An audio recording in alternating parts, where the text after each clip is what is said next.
Alright, we're going to talk about this. Hello everyone, it's TVR, Xorro, late for dinner.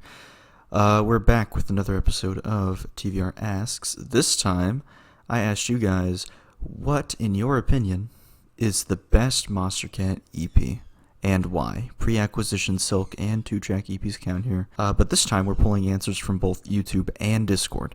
So, like always, best answers make it in the video.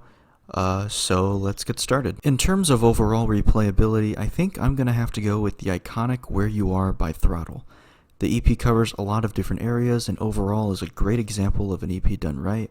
Other EPs might have more unique features to them, but Where You Are is my personal favorite in how replayable each single is. Easy number one pick for me. Yeah, very funny.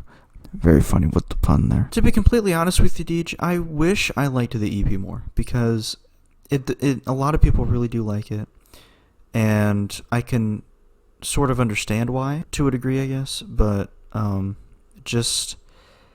never got into it as much as everyone else. I thought there were some decent tracks, I thought there were some pretty decent stuff, especially like the singles, Japan, there was, what was the first one? Dreamer? There are some good songs on there, without a shadow of a doubt, but the overall EP, I don't know. There's a particular way I like my music, and the way that Throttle, I'm not sure if it's like a mix or a master thing, but something about it just like really feels off. And that's for like most of the tracks on there. I don't know. There's something about it that feels like it's missing, I guess, to me. But yeah, it's not a bad EP. I wouldn't call it like one of the best on the label, but it's, there's some good stuff on it. I'm actually surprised on how underrated the 7 Minutes Dead EP is. Probably some of the most experimental stuff the label has given out during the early ages, with stuff like Sidewinder and especially Free. Despite being a 4-track EP, each track carries a special, unique trait that manages to get you engaged with the style. You know what? Yeah. 7 Minutes Dead self-titled EP is pretty overlooked, especially because it's a much older EP.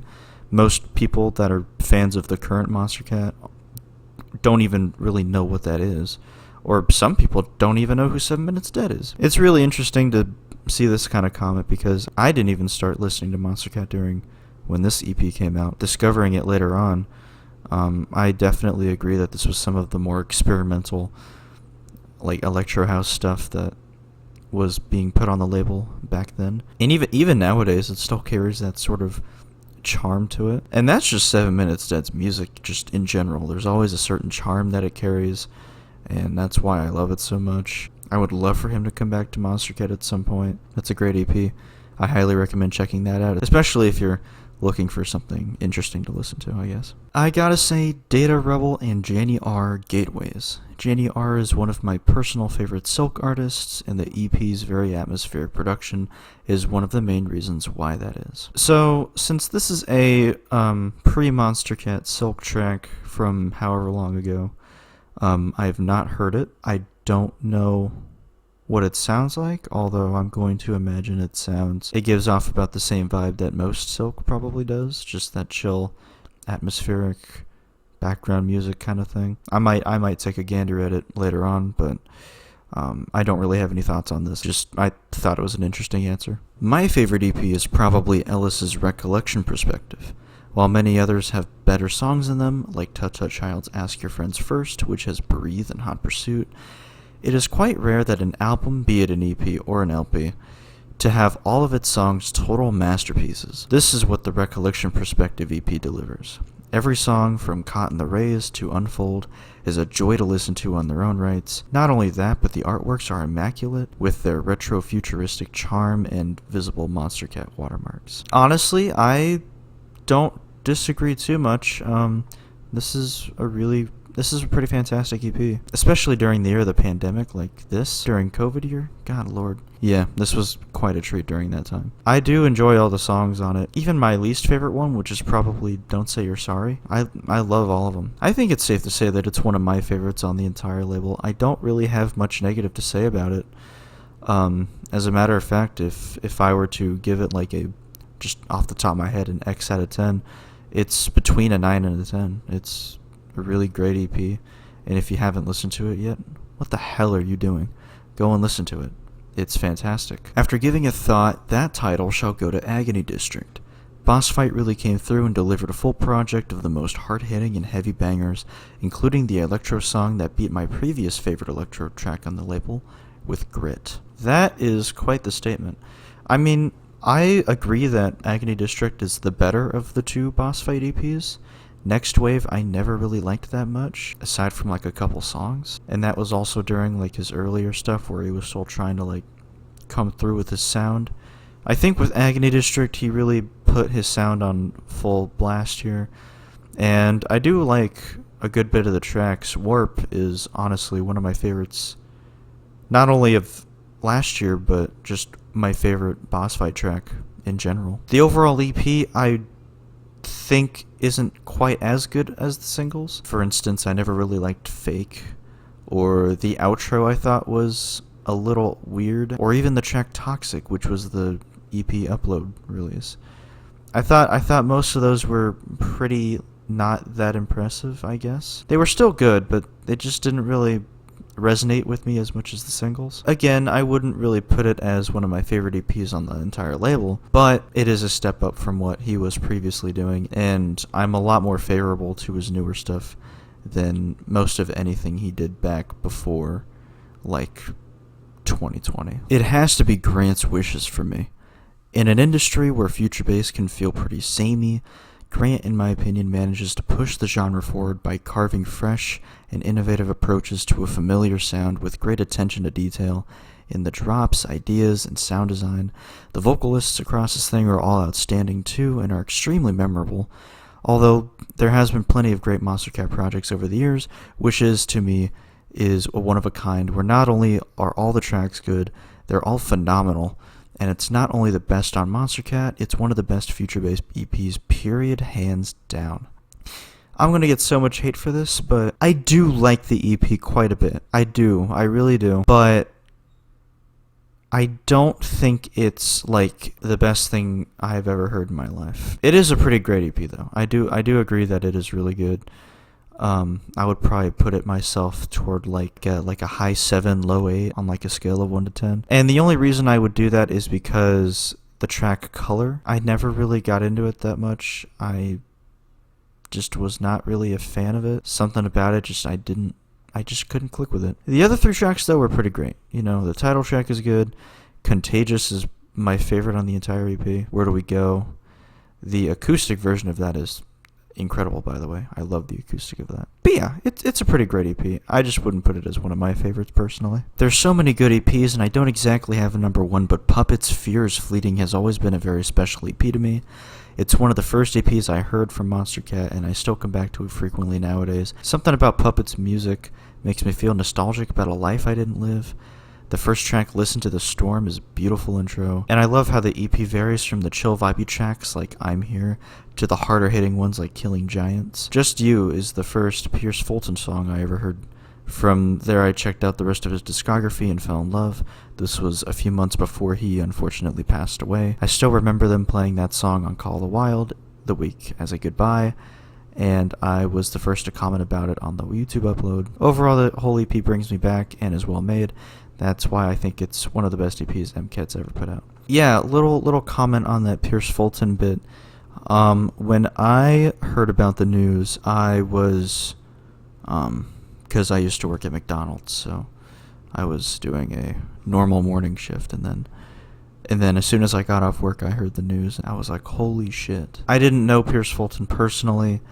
I never took the time to dive into his discography that much. What I do know of him and the music he put out, he definitely seemed like a really special and talented person. But yeah, rest in peace, Pierce Fulton. Just You is an absolutely great song. The EP, however, I think is probably the best Puppet one, because he has the other one, Soft Spoken, but I think Fear is Fleeting is his best EP. Probably, I think it was my favorite EP of that year too, 2017. It's a really great EP. There's a lot of great stuff on there.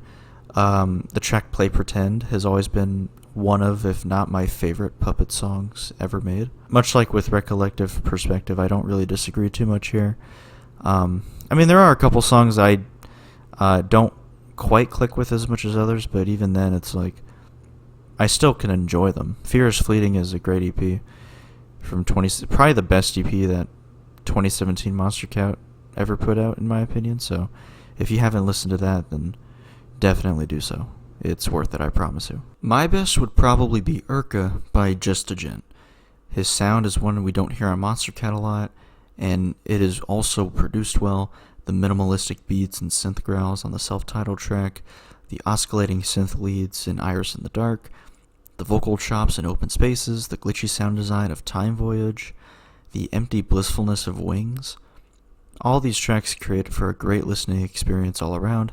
I hope Just a Gent can return to the label soon. I'll be completely honest with you, it's been a long time since I've listened to the CP. I think I haven't listened to this ever since I made the ranking on it back in 2019. Just without listening to it, as I'm recording right now, I don't think it's one of my favorite EPs on the label. Maybe that's just the mindset I was in back then when it came out. Maybe I'll have a new, fresher opinion on it nowadays. Even if I did re-listen to it now, I don't think I would really put it up there with one of my favorites on the label. I do see it talked a lot around in the community, so it's obvious that there's a fan base for it. So I say check it out if you haven't already. You know, it's got some fun little production styles in there. So I don't really have much to say about it. It's just it's a decent EP, I suppose. I'm going to say the only Monstercat EP from one of my favorites, Upgrade EP by Pixel Terror. It's got a nice variety spanning from the more melodic tunes like Collapse and Origins, to heavy tunes like Bittersweet and Nebula, and even a vibey electro tune in Enigma. It stays true to the PT sound while expanding in many different ways. While definitely not the definitive best Monstercat EP, it's one that stands out from the crowd and cements itself as a great package of bangers. I mean, it's a solid pick. There's a lot of good stuff on here. It's definitely the definitive Pixel Terror experience, you know, before they split. So, I don't know if that's really a statement I can make now. But yeah, back then when it was both Bentley and Arya, you know, just really working that magic together, really putting out that quality music, and they were a great team. You know, they really got it done for the most part. And the Upgrade EP is just further proof of that. And yeah, like Wolfhound here said, there's like all these different things about it. Each track is kind of unique in its own way. And it's just a great package, honestly. It's another one from 2020 that I think is really great. So yeah, check it out. And finally, I gotta give it to Forever Flame by Roman Silver. It is a surreal experience. I started listening to EDM around the middle of 2019. When I listened to Friends, I was shocked how he managed to put together glitchy sounds, gritty basses, and some jazzy elements and turn it into a catchy song. It was something new for me. And There's Lies, my favorite song of all time, is in this EP as well. I am a total sucker for neurofunk, so Get Lost was the cherry on top. Forever Flame is a really unique EP, similar to the Just a Gent. Definitely includes a lot of interesting, unique production techniques and styles and sounds, and you know, it's got a nice, decent variety on it too. Like you said, the neurofunk with Get Lost. Friends is very fun and super groovy. Also Skin with Beach Season. It's just a really fun EP, and there's a lot of uniqueness to it. I still don't think it's like one of the best in label's history, but much like most of the EPs on this list, I do highly recommend checking it out. And that concludes episode 5 of TVR Asks. This week is going to be really interesting for especially the Xorro fans on the channel. Got a new song coming out on Thursday called Can't Sleep. It's coming out on the Hummingbird Media. They were awesome to have me release on there, so definitely check it out when it drops on Thursday. And then a couple days later, I am also dropping the 10-year anniversary video for the channel. It's about 20 or so minutes long. Grab a bag of popcorn and maybe a drink, because might take a little bit. We're gonna go through, I guess, what people like to hear. TVR Xorro lore is what you're going to be hearing a lot of in that video. So yeah, until then, take care, and I'll see you around.